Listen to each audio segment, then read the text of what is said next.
주 안에 힘든 나에게 당근 심히 있으랴.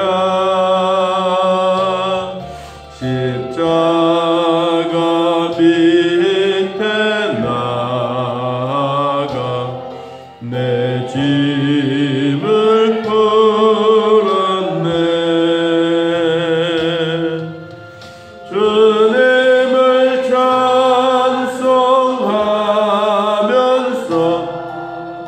할렐루야 할렐루야. 내 앞길 멀고 험해도 나 주님만 따라가리. 그 두려움이 변하여 내 기도 되었고, 전날의 한숨 변하여 내 노래 되었네. 주님을 찬송하면서 할렐루야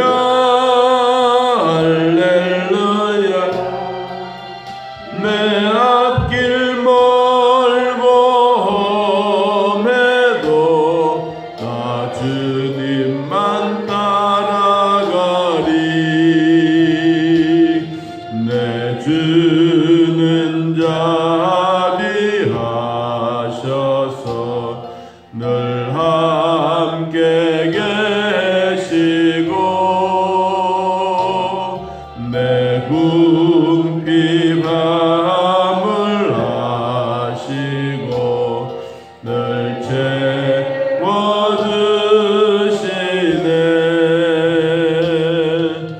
주님을 찬송하면서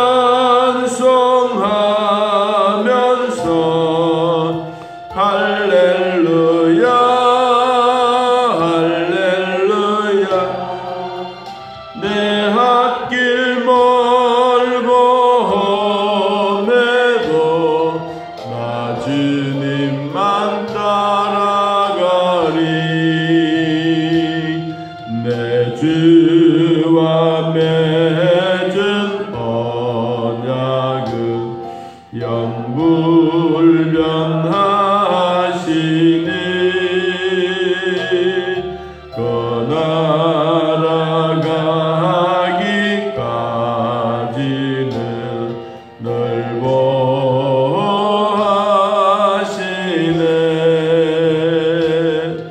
주님을 찬송하면서 할렐루야 할렐루야. 내 앞길 멀고 험해도 나 주님만 따라가리. 아멘. 오늘은 예레미야서 13장 말씀, 다시 돌아가서 예레미야서 13장.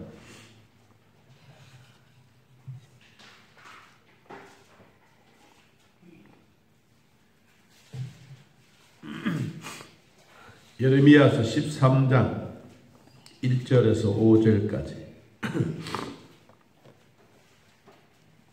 우리 찾으신 줄 하나님 말씀을 함께 읽습니다. 여호와께서 이와 같이 내게 이르시되 너는 가서 내 띠를 사서 내 허리에 띠고 물에 적시지 말라 하시기로 내가 여호와의 말씀대로 띠를 사서 내 허리에 띠니라. 여호와의 말씀이 다시 내게 임하여 이르시되 너는 사서 내 허리에 띈 띠를 가지고 일어나 유보라데로 가서 거기서 그것을 바위 틈에 감추라 하시기로 내가 여호와께서 내게 말씀하신 대로 가서 그것을 유브라데 물가에 감추니라. 아멘. 원래는 44장부터 보려고 했는데 예레미야서에 대한 부분들을 한번 전체적인 부분을 한 2시간 동안 한번 보고 마무리를 하는 게 좋겠다 싶어서 예레미야 13장을 다시 보게 되었습니다. 우리가 이 예레미야서에는 비유들, 상징적인 부분들이 12번이나 나옵니다. 오늘 13장에는 제사장들이 허리에 동여 매는 띠에 대한 상징적인 얘기를 해주고 있습니다. 여러분, 우리 예레미야서 1장을 한번 보면요, 이 예레미야가 하나님 앞에 말씀과 그리고 비유와 상징적으로 말씀을 들었던 내용들이 12번이나 예레미야서에 나옵니다.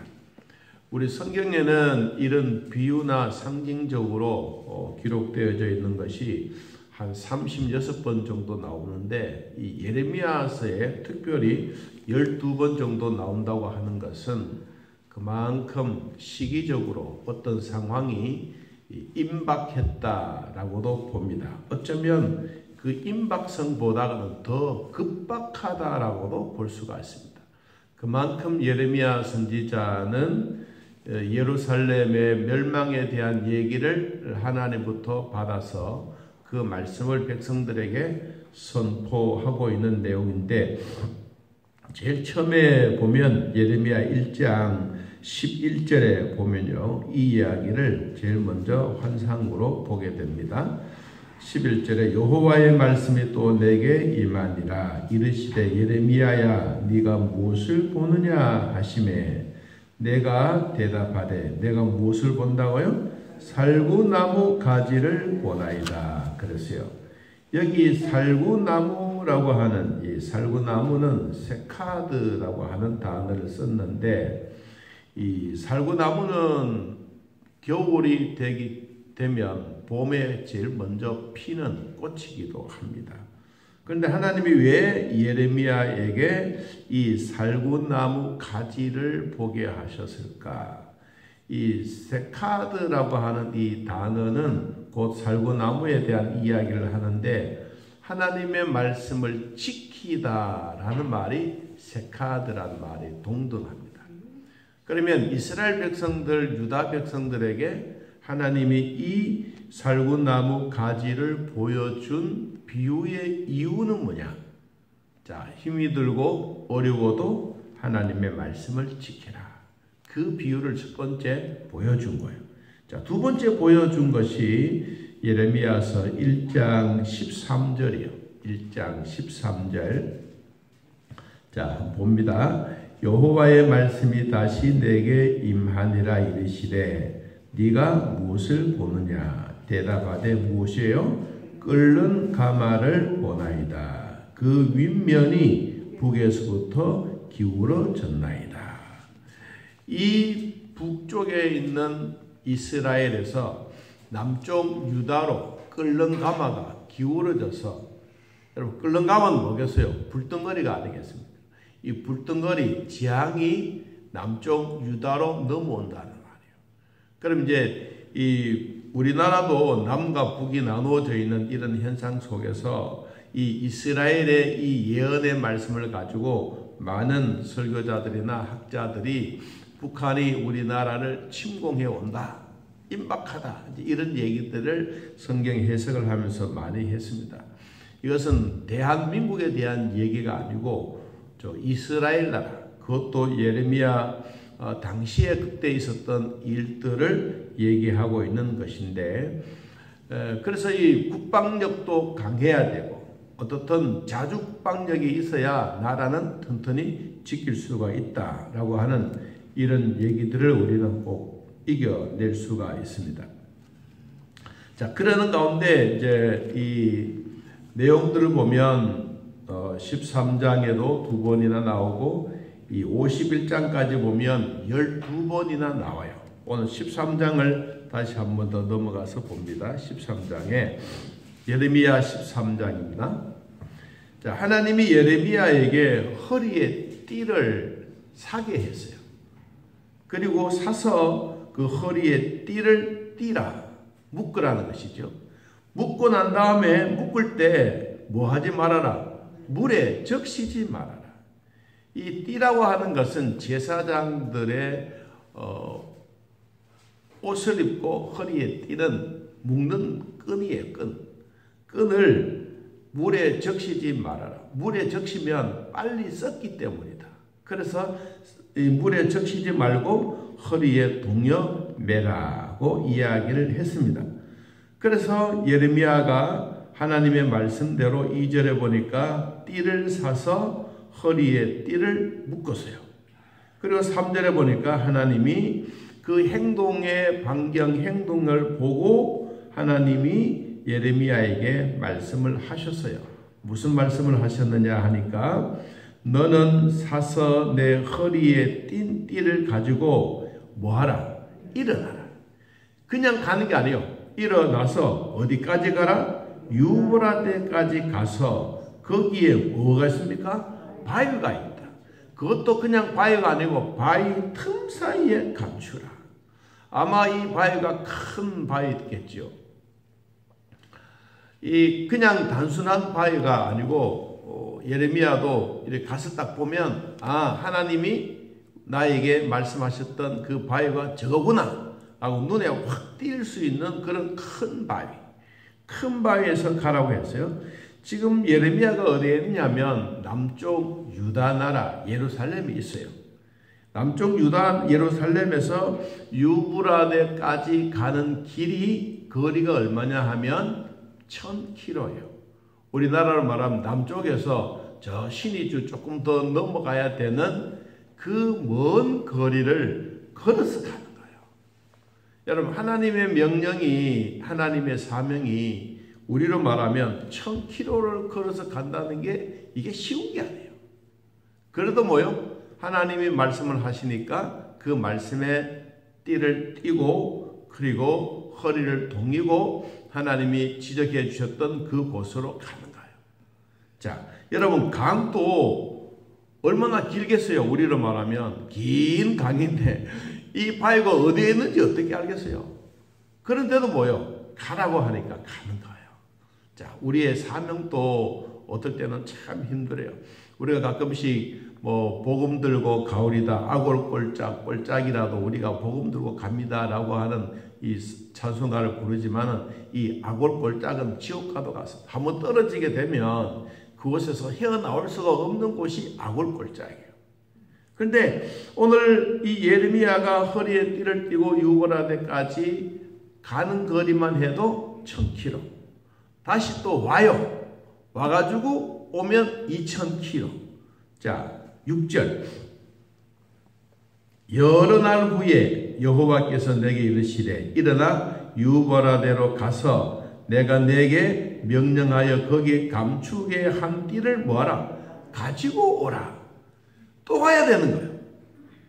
묻었다가 다시 와서 다시 이것이 어떻게 되었는지 가서 확인하러 가는 거예요. 그럼 왔다 갔다 몇 킬로예요? 4000km. 야, 여러분, 이게 쉬운 일이 아니잖아요. 그런데도 4000km를 가서 이제 왔다 갔다 해서 거기 가서 7절에 보니까 내가 유브라데로 가서 그 감추었던 곳을 파고 띠를 가져오니 띠가 뭐요? 썩어서 쓸 수 없게 되었다. 오늘 주 목적은 이 얘기. 왜 감추었던 그 바위 틈에 가서 다시 파가지고 가지고 오니까 이 썩어둔 것이 왜 필요하냐? 왜 하나님이 예레미야 선지자에게 이 사실을 보여주셨을까? 자, 지금 있는 위치는 예루살렘이에요. 예루살렘에서 바벨론 나라로 끌려가게 되어지게 될 그 비유, 환상, 이것을 예레미야에게 보여준 내용이에요. 그런데 막상 이스라엘 백성들은 허리에 띠를 떼는 이것이 바위 틈 사이에 숨겨놨는데 숨겨놨는 이것이 그대로 있었습니까? 아니죠. 썩었잖아요. 썩었는데 또 가서 가지고 와서 보니까 썩어서 못 쓰는 거예요. 그럼 영적인 의미가 뭐냐? 우리가 이 12가지의 상징의 표가 이 예레미야의 12가지가 나오는데 그 가운데 오늘 세 번째 썩은 띠에 대한 얘기를 하면서 하나님이 왜 이런 상징적인 교훈을 예레미야에게 많이 보여주셨을까? 거기에는 몇 가지의 이유가 있습니다. 첫째는 하나님을 통해서 앞으로 일어날 일, 미래에 다가올 일에 대해서 먼저 예레미야에게 보여준 거예요. 선지자에게. 선지자는 하나님이 선택해서 불러주시고 그리고 기름을 부어 하나님이 사용하신 거예요. 제사장은 믿음의 대를 이어서 아버지, 아들, 손자 대를 이어서 제사장의 역할을 감당해 가요. 그런데 이 선지자에게는 그런 것이 아니라 미리 하나님이 보여주시는 미래에 대해서 보여준 거예요. 그러면 방금 썩었던 그 띠는 무엇을 의미해 주느냐? 예루살렘에 살고 있는 백성들의 정신, 사상들이 다 썩었다는 거예요. 하나님에 대한 실질적인 모습들이 아니라 그들의 마음이 썩어져 있는 그 모습을 첫 번째로 보여주고 있는 것이고, 그리고 두 번째로는 인간들이 가지고 있는 지혜나 능력은 아무것도 아니다. 인간이 끈으로 만들었던 이것은 그냥 하나님의 말씀에 동의어 매는 묶는 이 자체만 있는 것이지 실질적으로 모든 것은 하나님의 능력과 하나님의 주시는 교훈이다. 인간의 뜻은 결과적으로 가지고 있지만 이것은 하나의 썩는 것밖에 뿐이다. 그래서 이 감추었던 이 썩은 띠에 대한 내용은 예루살렘에 살고 있는 백성들의 영적으로 썩어져 있는 이것을 어디로 옮겨 놓느냐? 바벨론으로 몇 년 동안? 70년 동안 옮기는 거예요.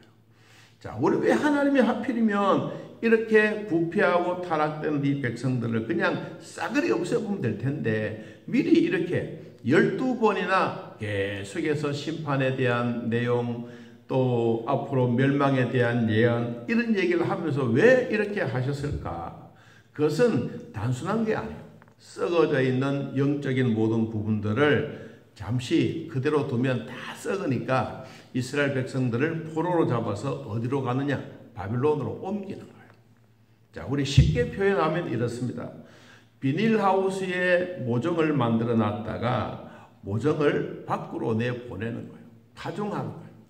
여러분, 비닐하우스일 때는 주인이 그냥 늘 잘 막 끝까지 잘 돌봐주고 있다가 파종이 되면 얘들이 이제 땅속에 자기가 한번 적응하려고 하면 시들기도 하고 햇볕을 받아야 되기도 하고 바람에 맞기도 하고 어떨 때는 죽어가기도 하고 또 어떨 때는 살아가기도 하고 이런 고통과 역경을 통해서 이 식물이 비닐하우스에 있는 것보다는 훨씬 더 수확을 많이 얻게 되기 위해서 이런 절차적인 과정이 있는 것처럼 이스라엘 백성들에게도 앞으로 얼마 있지 아니해서 너희들은 다 영적으로 힘든 이런 상태에서 바빌론으로 포로로 끌려가게 되겠다. 여러분, 노예로 끌려가는 거나 자기의 하인으로 끌려가는 거나 종으로나 끌려가는 거냐, 생명에는 자기네들 마음대로 할 수 있는 게 아무것도 없어요. 그러니까 우리에게 정신을 차리라고 하는 것을 보여주고 있습니다. 그러면 왜 끌려가느냐? 그 이유가 있는 거예요. 자, 13장 9절. 13장 9절. 자, 한번 읽어볼까요? 여호와께서 이와 같이 말씀하시니라. 내가 유다의 교만과 예루살렘의 큰 교만을 이같이 썩게 하리라. 결과적으로 뭐요? 백성들의 마음이 겸손의 마음이 아니고 교만의 마음이다. 이 교만의 마음이 결국은 무엇으로 변하느냐? 고집으로 변해. 고집이 되어지게 되면 이게 습관화가 되어버려요. 하나님과의 관계도 썩어진 그 자체가 자기들에게는 아무런 없는 표현인 것 같지만 그러나 큰 교만이 썩게 만들었기 때문에 이들에게는 뭐를 거절하느냐 하면 10절에 이것을 거절하게 돼요. 자, 13장 10절. 이 악한 백성이 내 말 듣기를 뭐하고? 거절하고 그 마음에 완악한 대로 행하며 다른 신들을 따라 그를 섬기며 그에게 절하니 그들이 이 띠가 쓸 수 없음 같이 되리라. 결국은 백성들의 마음의 교만, 그리고 하나님의 말씀을 거절, 그리고 다른 신을 섬기는 것, 이게 예루살렘의 멸망에 대한 이유다. 자, 그러면 우리는 이런 교만의 마음들이 누구에게나 있을 수 있습니다. 성경은 이것으로 끝나지 않습니다. 여러분, 요한복음 15장에 나타난 말씀을 잠깐 보고 마치려고 합니다. 자, 15장 1절. 우리는 이런 위기 속에 있는 우리나라나 위기 속에 있는 내 자신이나 위기 속에 있는 우리의 가정이나 한번 돌아볼 때 이런 교만의 마음은 결과적으로 좋은 것이 없다. 그런데 예수님은 우리에게 뭐라고 말씀하셨느냐 하면 15장 1절 요한복음, 나는 참 포도나무요 내 아버지는 농부라.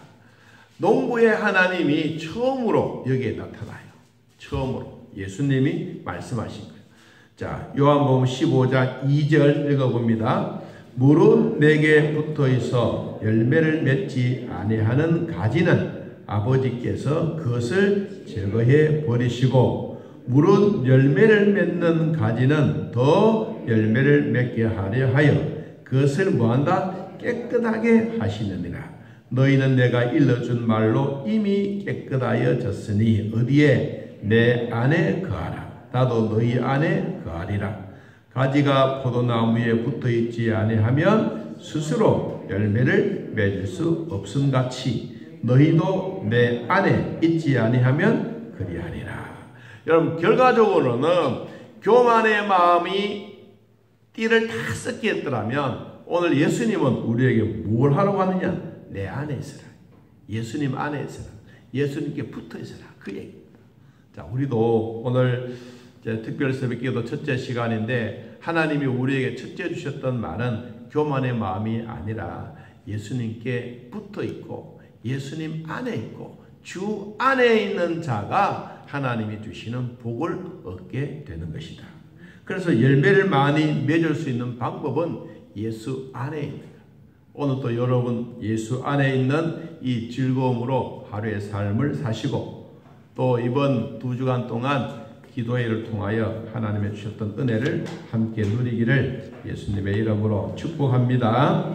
함께 기도하겠습니다. 하나님 아버지, 오늘 우리들을 돌봐주셔서 믿음으로 살게 하시며 인간의 교만의 마음이 패망의 선봉이라고 잠언서에서 말씀하신 것처럼 오늘도 주 안에 있는 나에게 결코 부족함이 없도록 도와주시며 신령한 말씀으로 살아가기에 부족함이 없도록 인도하여 주옵소서. 힘들게 살아가는 우리 성도들에게 낙심하지 말고 이겨나갈 수 있는 큰 믿음을 더하여 주옵소서. 성도들의 직장과 생업이 복이 되게 하시고 하는 사업들이 작지만은 실수하지 않게 하시고 점점 커가는 나중에 창대해가는 복이 있게 하여 주옵소서. 오늘도 예수 안에 있는 이 즐거움으로 주님에 딱 붙어있는 삶을 되시고 많은 열매 맺어 주 안에서 기쁨을 누리게 하여 주옵소서.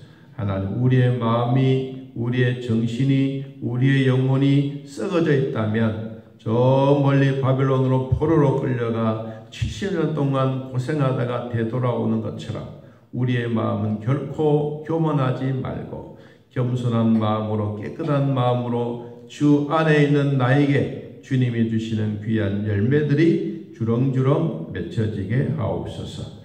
오늘 새벽에 나와서 같이 함께 예배하는 사랑하는 성도들에게 은혜와 복을 더하여 주시고 이들의 발걸음 위에 축복하여 주시며 특별히 자녀들에게 놀라운 은혜와 복을 더하여 주옵소서. 예수님의 이름으로 기도하옵나이다. 아멘. 하늘에 계신 우리 아버지여, 이름이 거룩히 여김을 받으시오며 나라의 마옵시며 뜻이 안에서 이루어진 것 같이 땅에서도 이루어지이다. 오늘날 우리에게 일용할 양식을 주옵시고 우리가 우리에게 죄진 자를 사하여 준 것 같이 우리 죄를 사하여 주옵시고 우리를 시험에 들게 하지 마옵시고 다만 악에서 구하옵소서. 내 나라와 권세와 영광이 아버지께 영원히 싸움나이다. 아멘. 자유롭게 기도드리겠습니다.